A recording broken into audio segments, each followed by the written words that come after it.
history, all in one fire season. 3 largest wildfires in Colorado state The history, entire all sky last was year, red, 2020. and there was ash falling on every bit of the ground for about 4 or 5 days. And my vehicle was completely covered in ash. My house was completely covered in ash.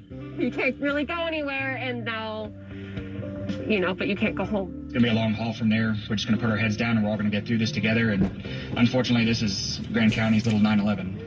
And now, Colorado Governor Jared Polis is already warning people to prepare for the upcoming fire season in order to avoid a similar catastrophe this year. If you live in the wildland interface, surrounded by beautiful but highly flammable vegetation, it's about wildfire impact on your home, and it's not just an if, it's really about when.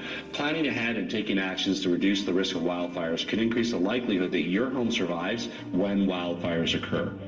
Other lawmakers are also trying to find solutions to the state's fire crisis. Representative Neguse from Boulder, along with Oregon Senator Ron Wyden, are pushing for the creation of a civilian climate corps to help manage natural ecosystems, including forest fires. And President Biden allocated $10 billion to the program in his recent infrastructure bill, the American Jobs Plan. Joining us today to talk about whether or not the Civilian Climate Corps might be able to mitigate these disastrous fires is ecologist and freelance writer Sarah Lamagna. Sarah, welcome to The Takeaway. Thanks. And also with us is Mike Lester, director of the Colorado State Forest Service. Mike, thanks so much for being here. Glad to be here. Sarah, before we get into the specifics of Colorado, can you describe what the Civilian Climate Corps proposal is?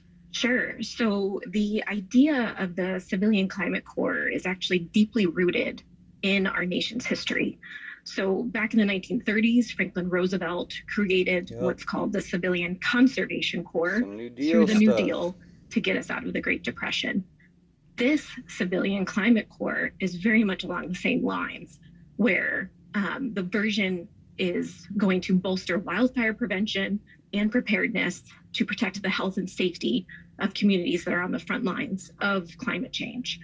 And that vision is in this new American Jobs Plan that's been put up by President Biden, allotting that $10 billion that you just said for this new generation of Americans to work to conserve these public lands and